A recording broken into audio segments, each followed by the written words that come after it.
Good morning আমার মহন্ত ফ্যামিলিতে তোমাদের সকলকে ওয়েলকাম। তোমরা যে যেখানে আছো আশা করি খুব ভালো আছো, আর আমি তো খুবই ভালো আছি। বাড়ি ভরে মাও চলে এসেছে, আর আজ প্রথমবার মাকে এই সেন্টারে নিয়ে এলাম বাবার ঘরে। তো বাবার ঘরে যোগ হবে তার জন্য আর সবার সকালবেলা আমি এলাম।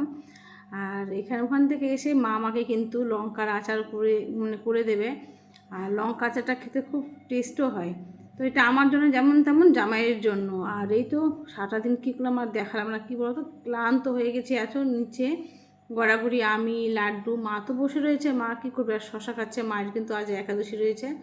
আর সন্ধ্যের সময় দেখো কি আমার সুখ, আমার মেয়ে ভাগ্নে সবাই, ওরা আমাকে চাউমিন খাওয়াবে। আর এখানে আমার ননদও এসেছে, শুধু বড় ননদটাই আসেনি। তো সব গল্প টল্প তো হচ্ছে। আর রাতের মেনু হচ্ছে আমাদের ডাল আর ডিম। তো এই ডিমের ঝোলও ডালটাও আমার ননদই রান্না করবে রাতে। আর চলো তো দেখি তোমাকে, এটা কী হতো, ছাদের মধ্যে আমার মেয়ের বার্থডের সব ছোটোখাটো প্যান্ডেলের মতন করছে। কারণ দিনের বেলা এত রোদ তো টাইম পাই না, তার জন্য রাত্রেবেলায়। আর এই তো এখানে এসে দেখি ডালটা হয়ে গেছে, আর এদিকে ডিম হচ্ছে। আর মায়ের কিন্তু আবার একাদশী রয়েছে, তার জন্য মায়ের আবার আলাদা মেনু হচ্ছে, মায়ের আলাদা খাওয়া দাওয়া। তো চলো এই ভিডিওটি এই পর্যন্তই।